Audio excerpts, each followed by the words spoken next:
Hi guys, bom dia, como é que vocês estão? Vamos continuar os nossos assuntos em inglês? Então a gente vai começar hoje a estudar as frases condicionais no inglês. A gente vai começar pelo zero conditional. O zero conditional, ele é uma estrutura verbal, um período, onde a gente vai usar a expressão if. Esse if aqui, ele indica condição, que é o se, certo? Então, a gente vai ter aí fatos que vão ser sempre verdadeiros. E esses fatos, ó, eles podem ser verdades científicas ou verdades naturais, certo? Então, sempre os fatos que vão ser contados aí no zero conditional, eles têm que ser verdadeiros. Seja científico, seja natural e também seja pessoal. Então, olha o exemplo aqui. Vamos lembrar de novo. If you heat ice, it melts. Se você aquecer o gelo, ele derrete, certo? A estrutura do zero conditional, ela é bem simples. Vamos ver se dá para vocês enxergarem, tá? Então, a gente tem aqui, ó, o if, e tem que aparecer, né?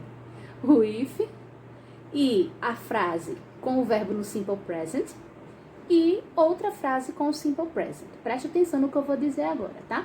Se o if ele vier no início da frase, você vai separá-la pela vírgula uma da outra. Se o if vier no meio, você não vai precisar usar a vírgula, certo? Preste atenção, os dois verbos, eles aparecem no simple present, certo? Vou dar outro exemplo a vocês aqui. Vou escrever aqui na hora.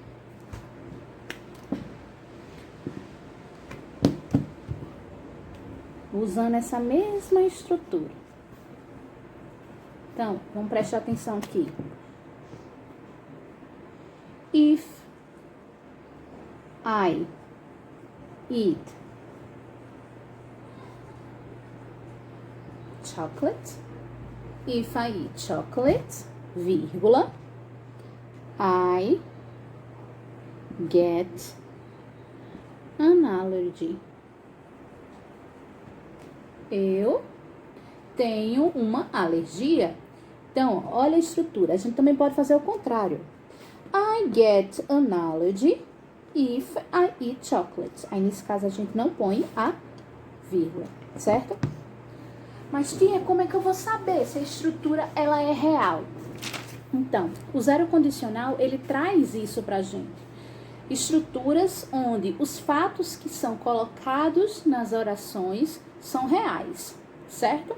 Então, como é que a gente vai saber usar, tia? Você tem que assistir mais em inglês, ou seja, ouvir, escrever, falar, vivenciar mais a língua inglesa, e o que possibilita você ter um acesso maior a vocabulário, certo? A estruturas verbais. Lembrem-se, por favor, daquelas regrinhas que a gente usava quando estudamos, que nós usamos quando temos as frases no simple present. Ou seja, se tiver na forma afirmativa, se o verbo tiver he, she, it, a gente vai usar os verbos terminados em S, ES e IES.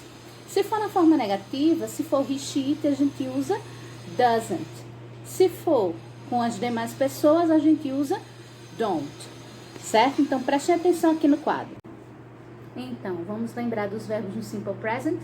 Se a forma for afirmativa, se a frase estiver lá na forma afirmativa, se a sentence na if clause estiver na forma afirmativa, com he, she e it, apenas com esses três, a gente tem umas regrinhas a seguir. Vocês lembram?